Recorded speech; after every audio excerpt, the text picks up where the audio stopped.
பெற்றோர்கள் தங்களுடைய பிள்ளைங்களை சின்ன வயசுல இருந்தே வளர்த்து படிக்க வைக்கிறாங்க. அவங்க படிச்சதுக்கு அப்புறம் அவங்க படிப்புக்கு ஏத்த வேலை கிடைக்கிறதுக்காகவும் அவங்க பாடுபடுறாங்க. இது மாதிரி சில பெற்றோர்கள் தங்களுடைய பிள்ளைங்களை நல்லா படிக்க வைக்காங்கன்னு வச்சுக்கோங்க.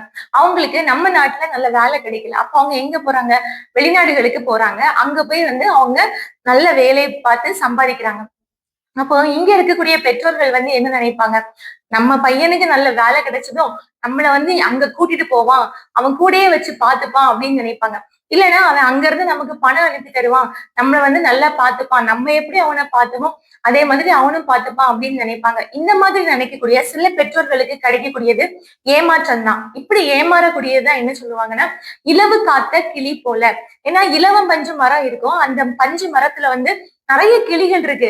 அந்த கிளிகள் அந்த இலவம் பஞ்சு காய்க்க ஆரம்பிச்சு அது சின்னதா காய்க்க ஆரம்பிச்சோன்னே, ஏன்னா கிளிகள் பொதுவா பழங்கள், கொட்டைகள் இதுதானே சாப்பிட்டு வாழும். அப்ப இந்த பழம் எப்ப பழுக்கும், இந்த காய் எப்ப பெருசாகும் பழுக்கும் அப்படின்னு சொல்லி காத்திருப்பாங்க. காத்திருக்கும் அந்த கிளிகள். அது மாதிரிதான் பெற்றோர்கள் நம்ம பையன் நல்லா வளர்ந்து நம்மளை பார்த்துப்பான், நம்ம பட்ட கஷ்டத்துக்கெல்லாம் அவன் ஒரு தீர்வா இருப்பான் அப்படின்னு சொல்லி நினைப்பாங்க.